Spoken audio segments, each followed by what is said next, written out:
We live in an era where meeting expectations is held up as an achievement.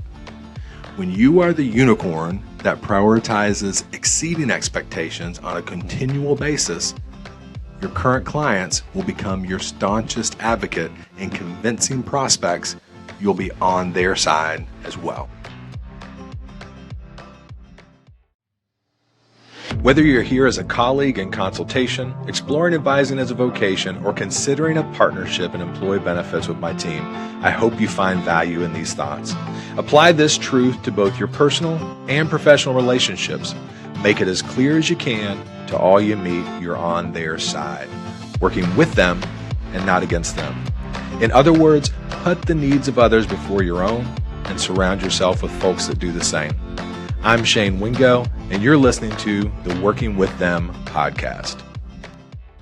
Hi, and thanks again for joining me on the Working With Them podcast. And again, what we're doing here in season 1 is we're going through my new book, Working With Them, and just basically creating an audio version of that book for everybody. So if you haven't yet, I'd encourage you, like I do at the top of every episode, to go back to episode 1. Check that episode out because there's an intro that really goes through how the book and why the book is here. And then there's a quick couple sentence summary on each chapter to kind of lay the groundwork for what's ahead. Now, what we're going to be doing today is we're going to be going through probably my favorite chapter in the book because it's all about working with them during your partnership. We've gone through some hurdles in the first 4 chapters, and smack dab here at the middle section of the book, we're creating that partnership. And that should tell you that this is an important stage, but we're only halfway through this book. There's a lot more that we have left to talk about in terms of partnerships, even though this is the creation stage of that partnership. But now remember, this book is not only a book about sales, about creating partnerships in a corporate setting. It's also truly a book about building partnerships and creating relationships, even on your personal level. So if you're not in this vocation, if this is not what you do for a living, take heart. I think there are things throughout this book that will help you in your everyday life, in your relationships. So as we go through this podcast today, think about how you are partnering with those around you. Better yet, how would your spouse, your kids, your coworkers, how would they characterize the partnership you are bringing to the table? Are you active and are you present as a partner, or are they carrying the majority of the weight in that relationship? And so some of these intros to get into the book are probably a little bit heavier than they need to be. So with that, let's get into working with them during your partnership. As with any relationship, maintaining your client partnerships can be demanding work. You spent weeks, months, maybe even years pursuing this client, and now there are several other yous out there trying to woo your customer away. You will always have competition for your partnerships, so you must continually be proving your worth, playing offense and defense simultaneously. Remember, gaining their acceptance is the beginning of the process, not the end. The wonderful news at this stage, you have a team supporting your client in addition to your own efforts. If you continually place what is most profitable for your client above what is most profitable for your bank account, they will clearly see you're working with them and not against them. It sounds simple enough, but you're going to find it very tempting to lean towards increased revenue to the detriment of your client at different times during your career. It's a fact, today's gratification creates blurry vision. Over time, it will become clear the information in this section will not only be key to retaining your current clients, but will also allow you to lean on them as references to establish new relationships. So, keep a long view and don't let what is bright and shiny today lure you astray. Never stop consulting. Clients' needs will evolve over time based on a number of factors. To advise them properly, you must stay current with the changes in your industry, and you must stay connected with your client. If you place all the responsibility for a relationship building with your team members, you've lost the plot. It is squarely your responsibility to both create and cultivate client relationships. If your client leaves and your team has to brief you on the reason for their exit, you are the reason for their exit. I'm not suggesting you overrun your day with the responsibilities that your team is there to accomplish. I am saying you must continue to play a pivotal role in the partnership. Be present. Continually bring value to your client. Now, some clients are easy and there's one clearly defined decision maker as your contact. For more complex solutions, you may have multiple decision makers involved in the process. Understanding what each decision maker values and providing them with what they need throughout the partnership is crucial. For my larger clients, I often work closely with a CEO, CFO, and HR director. Each of these decision makers approaches the same need from a very unique perspective.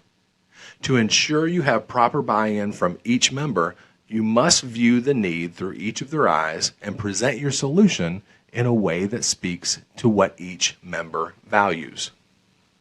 Using my industry as an example, when approaching an employee benefits renewal, including each of these decision makers, first, the CEO will prioritize the timing involved, ensuring employees have all the tools and communication needed while staying under budget.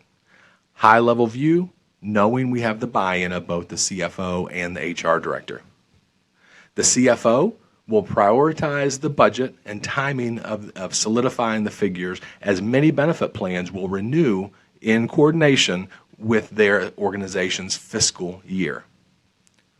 The HR director will prioritize employee satisfaction in the plan designs and the support we will provide both the HR team and the employees. Knowing the priorities of each decision maker, our team's presentations need to speak specifically to all of these items to ensure each member knows their concerns are valued and each is comfortable moving forward. And remember, everyone receives information differently.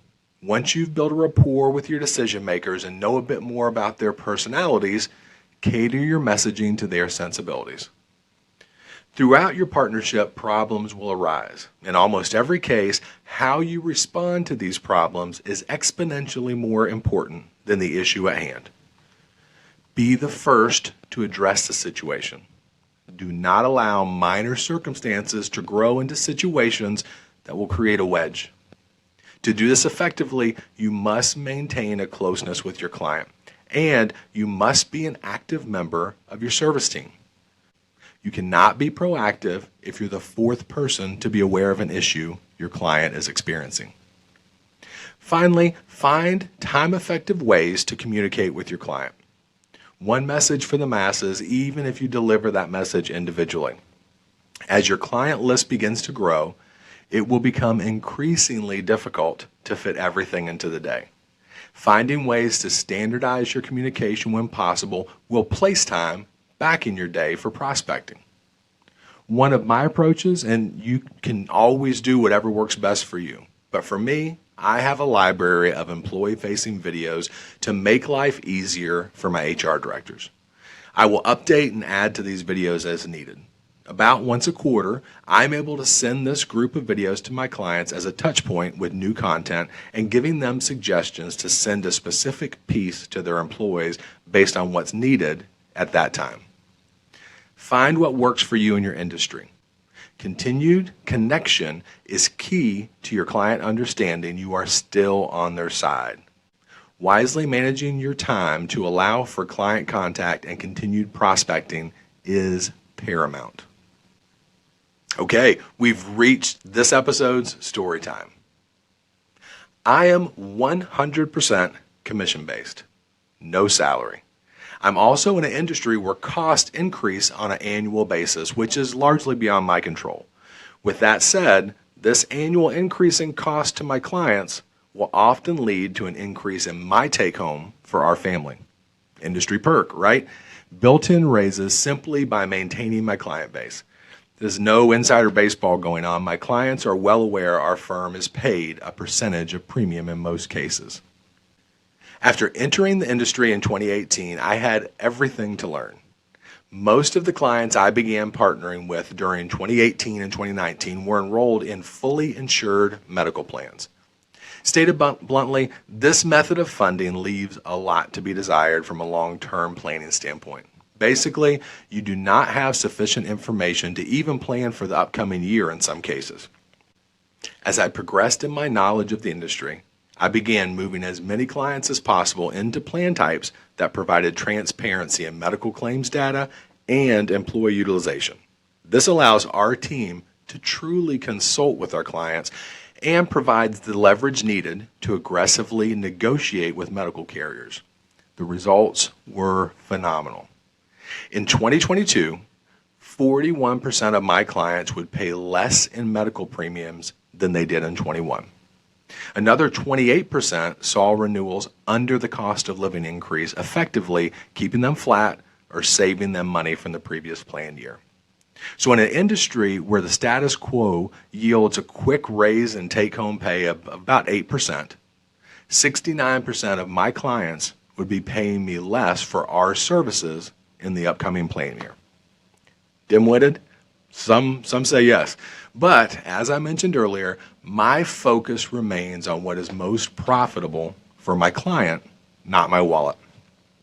My team and I had preached the good news of these plan changes, and now the results were quantifiable. My clients were absolutely certain I was on their side working with them and not against them. While I was foregoing my built-in raise for 22 with these clients, I was gaining the trust of valued clients, securing our partnership when difficulties would arise in the future. Do the right thing simply because it's the right thing, and when your altruistic work yields positive results, leverage that success. When presenting the first savings at a medical plan renewal most had ever experienced, each of these clients were happy to assist with the referrals I requested. I created a LinkedIn video documenting these successes and sent each client an email, including that video, asking to be introduced to specific people in specific organizations. I also created a multi-step prospecting campaign centered around these results. Remember from a previous chapter that 7+1 process? One step in the campaign was delivering a $4.10 Dunkin' gift card with a note saying, 41% of my employee benefit clients will pay less for their benefits in 22 versus 21. Enjoy your favorite beverage while you watch this video and learn more. QR code included, of course. Through the referrals requested and this expansive campaign, I nearly tripled my annual quota in just the first 5 months of the year. These new clients dwarfed that status quo pay increase that had been passively available to me. Not only that, but all of this was a major factor in me making partner at my firm an entire year ahead of my personal goal and in nearly half the time of my firm's expectations. We live in an era where meeting expectations is held up as an achievement. When you are the unicorn that prioritizes exceeding expectations on a continual basis, your current clients will become your staunchest advocate in convincing prospects you'll be on their side as well. So we'll close out this chapter like we do each chapter by reiterating the principle. And today we'll say, make it as clear as you can to all you meet that during your partnership, you remain on their side, working with them and not against them. Hope you found value in these thoughts. Now, there's going to be 10 or 12 episodes here in season 1 as we build this audiobook version of working with them. In season 2, that's when we'll have the guests start to join us. So subscribe to the podcast and you'll be notified every time a new episode drops where we review another chapter. Now, the book itself, it's live on Amazon, kind of. It's live on Amazon for a pre-order. I'm going to put a link in the show notes to get you right there to all the places where you can find this podcast, but also where you can pre-order that book. It's going to ship on February 14th, so get your pre-orders in now so you can be one of the first to receive and read it. Of course, if you have any questions for me at all, whether they be about employee benefits, which I do daily, or whether it be about the thoughts that we talk about here on the podcast and are expressed in the book, reach out to me. There's going to be another link in the show notes that says Dot Cards. It has all of my direct contact information. It has my cell number, my email address, all my social media spots. So get in touch with me and let's connect if you have any questions. With that, thanks again for joining me, and do all you can today to make it clear you're working with those around you.